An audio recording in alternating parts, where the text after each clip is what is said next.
So in this video, I'm going to show you around the Divi builder. Divi is the theme which your website has been built with.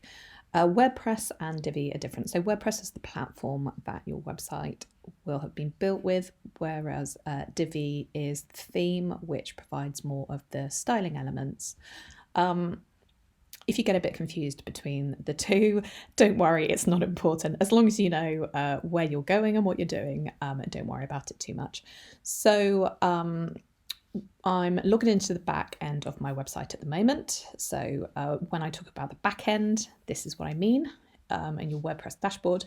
So I'm going to go to the front end, which I do by hovering over the name of my website there and then clicking Visit Site.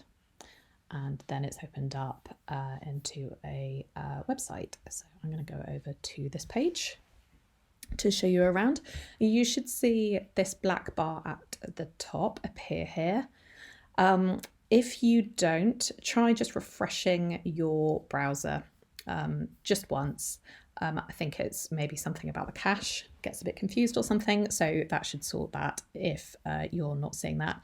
If it's still not coming up, double check that you are actually logged in, or try logging in again and try it again.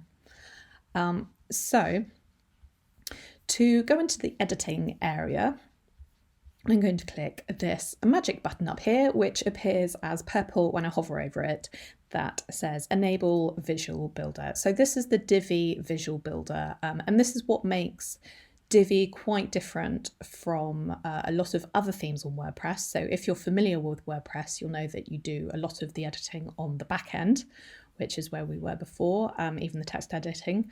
But within Divi, you can edit the text on the front end from this end. So if I click Enable Visual Builder, you'll see it's changed to Exit Visual Builder, which I'm not going to click, but this has opened up the web page to allow me to edit it.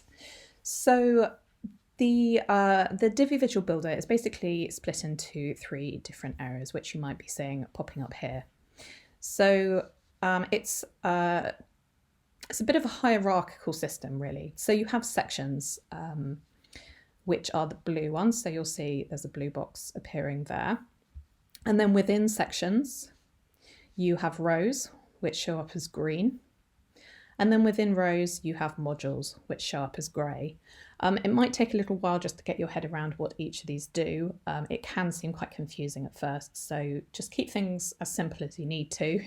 Just work within what's there already, or open up, create a new page to play around with if you need to. That can be really helpful. So the main difference between these, I might actually create some new sections just to kind of show you. So creating new sections are little plus boxes, and you'll see this with each area. There's a little plus there. So this blue plus would allow me to create a new section. The green plus would allow me to create a new row. And when I'm hovering over the grey plus will allow me to create a new module. So you'll see if I click the blue, I'm creating a new section. There's a few different ones, which I won't go into too much here. I'll just keep it as regular for now. So you'll see it's created an extra little section. So sections are the larger content areas, kind of almost like a new page within a page. So if you're wanting to break a page up into various different sections with different backgrounds and what have you,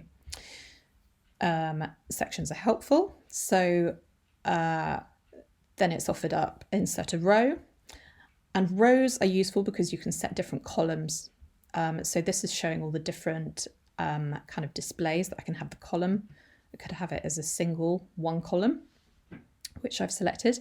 And then modules are basically the different kinds of content that you can add.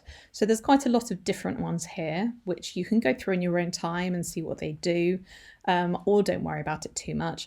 The main ones you'll need to use if you do add modules are text, and you can search. So you can either scroll down and select the one you want, or you can search.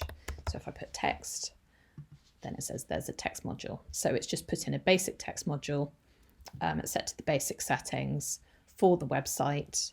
And that's That's how you can sort of add new text. But what you'll probably be doing is you'll probably just be editing what's already there.